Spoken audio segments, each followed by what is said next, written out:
அனைவருக்கும் வணக்கம். ஆர்கானிக் கெமிஸ்ட்ரியில 4 இம்பார்ட்டன்ட் ரியாக்ஷன்ஸ் ஓட கம்பேரிசன் இந்த வீடியோல பார்க்கலாம். Comparison of SN1 and SN2, E1 and E2 reactions. So இந்த ரியாக்ஷன்ஸ் எப்படி ஈஸியா ஐடென்டிஃபை பண்றது அப்படிங்கிற ஷார்ட்கட்டோட இந்த வீடியோல பார்க்கலாம். வீடியோவை ஸ்கிப் பண்ணாம முழுமையா பாருங்க. வாங்க கம்பேரிசன்ஸ் பார்ப்போம். First comparing of SN1 and SN2 reaction. Substituted nucleophilic unimolecular reaction and substituted nucleophilic bimolecular reaction. So comparison பார்ப்போம். So first kinetic rate of the reaction வந்து பார்த்தோம் அப்படின்னா it obeys first order and SN2 obeys second order. Mechanism it follows two step mechanism. First stepல carbocation form ஆகும், then nucleophilic attack நடந்து product வந்து நமக்கு கிடைக்கும். SN2ல both leaving group வெளியே போகக்கூடியதும் nucleophilic attack ரெண்டுமே வந்து அட் அ டைம்ல நடக்கிறதுனால it's a single step mechanism. இங்க வந்து டிரான்சிஷன் ப்ராடக்ட் வந்து SN2ல நமக்கு கிடைக்கும். தென் நியூக்ளியோஃபைல் பார்த்தோம் அப்படின்னா SN1 it's favour for neutral nucleophile or week nucleophile. So வீக்கா இருந்தாலும் அல்லது நியூட்ரல் நியூக்ளியோஃபைலா இருந்தால் SN1 கேரிட் அவுட் ஆகலாம். அண்ட் ஆனியானிக் ஆர் ஸ்ட்ராங் நியூக்ளியோஃபைலா இருந்தா SN2 ரியாக்ஷன் கேரிட் அவுட் ஆகலாம். சரிங்களா? தென் சப்ஸ்ட்ரேட் ரியாக்டன்ட் வந்து பார்த்தோம்னா அதனுடைய ஆர்டர் கொடுத்துருக்காங்க, கண்டிப்பா இதை எதிர்பார்க்கலாம் எக்ஸாம்ல.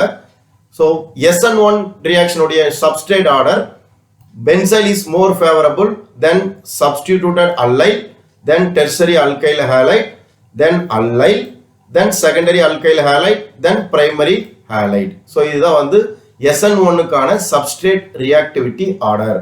ஓகேங்களா?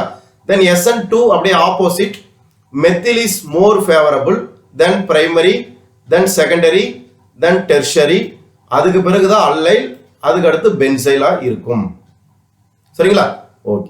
தென் லீவிங் குரூப், அதில் அட்டாச் ஆயிருக்கக்கூடிய அந்த லீவிங் குரூப்போட order iodine, bromine, chlorine and then fluorine வரும். ஓகேங்களா? ஸோ ரெண்டுமே SN1 SN2 ரெண்டுக்குமே same order, iodine, bromine, chlorine, அதுக்கு அடுத்து ஃப்ளூரின் வந்து வரும். சரிங்களா? Right. Then selection of solvent வந்து பார்த்தோம்னா SN1க்கு வந்து போலார் புரோட்டிக் நேச்சரா இருக்கணும் அண்ட் SN2க்கு வந்து போலார் ஏப்ரோட்டிக்கா இருந்தா ஃபேவரபிளா இருக்கும். ஸோ போலார் புரோட்டிக் அப்படின்னா இட் இன்வால்வ்ஸ் இந்த ஹைட்ரஜன் பாண்டிங். போலார் ஏப்ரோட்டிக் அப்படின்னா அதுல ஹைட்ரஜன் இல்லாததுனால ஹைட்ரஜன் பாண்டிங்ல இன்வால்வ் ஆகாது. சரிங்களா? ரைட். தென் ரேட்ல வந்து பார்த்தோம்னா it depends only substrate. So அதனால தான் ஃபர்ஸ்ட் ஆர்டர் ரியாக்ஷன் சொல்லியிருந்தோம். சரிங்களா? SN2 பார்த்தோம்னா it depends both substrate and nucleophile ரெண்டையும் டிபெண்ட் பண்ணிருக்கும். ஸோ அதனால தான் SN2 follows second order reaction. சரிங்களா?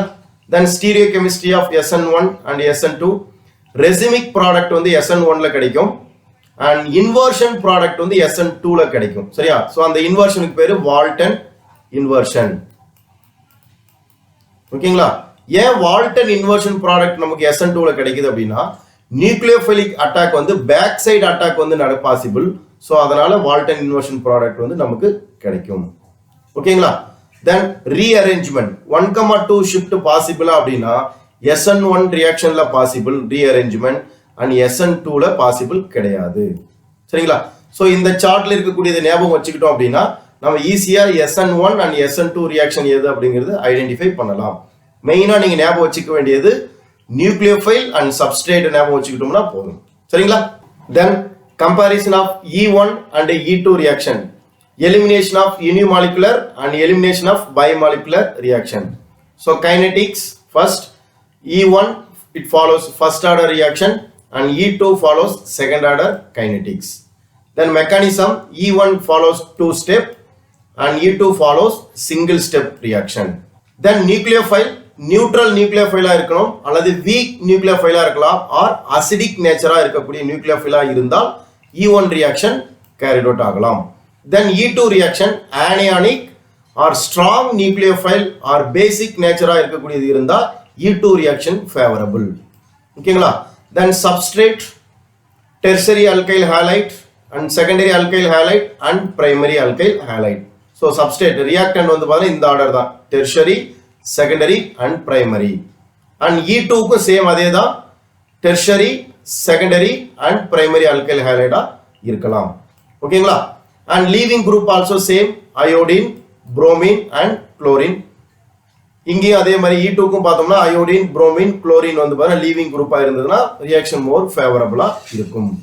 தென் சால்வெண்ட் வந்து பார்த்தோம்னா E1 போலார் புரோட்டிக் நேச்சரா இருக்கணும் அண்ட் E2க்கு வந்து போலார் ஏப்ரோட்டிக் நேச்சரா இருக்கணும். சரிங்களா?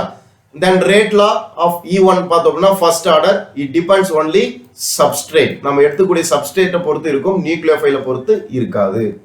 அண்ட் E2 ரியாக்ஷனுக்கு வந்து பார்த்தோம்னா SN2 மாதிரி it depends both substrate and nucleophile. சரிங்களா? Right. And stereochemistry E1 reaction is non selective, so கரெக்டாக சொல்ல முடியாது, செலக்டிவா இல்லை. பட் E2 வந்து பார்த்தோன்னா ரிட்டென்ஷன் ப்ராடக்ட் கிடைக்கும், தட் மீன்ஸ் டிரான்ஸ் ப்ராடக்ட் வந்து நமக்கு E2ல கிடைக்கும். தென் ஓரியன்டேஷன் கிடைக்கக்கூடிய ப்ராடக்ட் வந்து பார்த்தோன்னா மேஜர் ப்ராடக்ட் இது எதை ஃபாலோ பண்ணியிருக்குன்னா சைட்ஸ் ஆஃப் ரூலை ஃபாலோ பண்ணி இருக்கும் E1 and E2 reaction also it follows Saytzeff rule. Regioselective follows Saytzeff rule. சரிங்களா? ஸோ ப்ராடக்ட் வந்து சைட்ஸ் ஆஃப் ரூலை ஃபாலோ பண்ணி தான் நமக்கு E1 அண்ட் E2 ரெண்டுக்குமே ப்ராடக்ட்ஸ் கிடைக்கும். சரிங்களா? 4 ரியாக்ஷன்ஸோட கம்பேரிசன் பார்த்துருக்கோம், உங்களுக்கு புரிஞ்சிருக்கும்னு நினைக்கிறேன். இப்போ ஒரு காம்படிட்டிவ் எக்ஸாமினேஷன்ல ஒரு ஈக்குவேஷன் கொடுத்து ப்ராடக்ட் என்ன அல்லது இது என்ன ரியாக்ஷனை ஃபாலோ பண்ணி இருக்குங்கிற மாதிரி கொஸ்டின்ஸ் கேட்டா எப்படி ஈஸியா இந்த 4ல என்ன ரியாக்ஷன் ஃபாலோ ஆயிருக்குங்கிறது எப்படி ஈஸியா செக் பண்றதுக்கான ஷார்ட்கட் பார்ப்போம். How do I predict the reaction? சரிங்களா? எப்படி ஈஸியா ப்ரிடிக்ட் பண்றது அப்படின்னா first step check the nucleophile or base. அந்த ரியாக்ஷன்ல கொடுத்துருக்கிற நியூக்ளியோஃபைலையோ அல்லது பேஸையோ நீங்க செக் பண்ணீங்க அப்படின்னா first if neutral nucleophile or weak நியூக்ளியோஃபைலா இருந்தா கண்டிப்பா SN1 ரியாக்ஷனாவோ அல்லது E1 ரியாக்ஷனாவோ இருக்கலாம். சம்டைம்ஸ் மிக்சர் ஆஃப் போத் ரெண்டுமே இருக்கலாம். If anionic nucleophile or strong நியூக்ளியோஃபைலா இருந்தா SN2 ரியாக்ஷனாவோ அல்லது E2 ரியாக்ஷனாவோ இருக்கலாம். சரிங்களா? பர்டிகுலரா இங்க சொன்ன அந்த ஆனியானிக் நியூக்ளியோஃபைல் ஆர் ஸ்ட்ராங் நியூக்ளியோஃபைலா இருந்தா SN1 SN2 சொன்னோம் இல்லையா, அதுல பர்டிகுலரா SN2ஆவோ அல்லது E2ஆவோ எப்படி இருக்கும் அப்படிங்கறத செக் பண்றதுக்கு then you have to check it the substrate reactant check பண்ணோம் அப்படின்னா SN2வா அல்லது E2வாங்கிறது ஃபைண்ட் அவுட் பண்ணிடலாம். ஃபார் எக்ஸாம்பிள் பிரைமரி சப்ஸ்ட்ரேட்டா இருந்தா பிரைமரி ஹாலைட்ஸா இருந்தா கண்டிப்பா SN2 ரியாக்ஷனா இருக்கலாம். செகண்டரியா இருந்தா போத் SN2ஆவும் இருக்கலாம் அல்லது E2 ரியாக்ஷனாவும் இருக்கலாம். அண்ட் டெர்ஷரி ஹாலைட்ஸா இருந்தா E2 ரியாக்ஷன் ஃபாலோ பண்ணலாம்.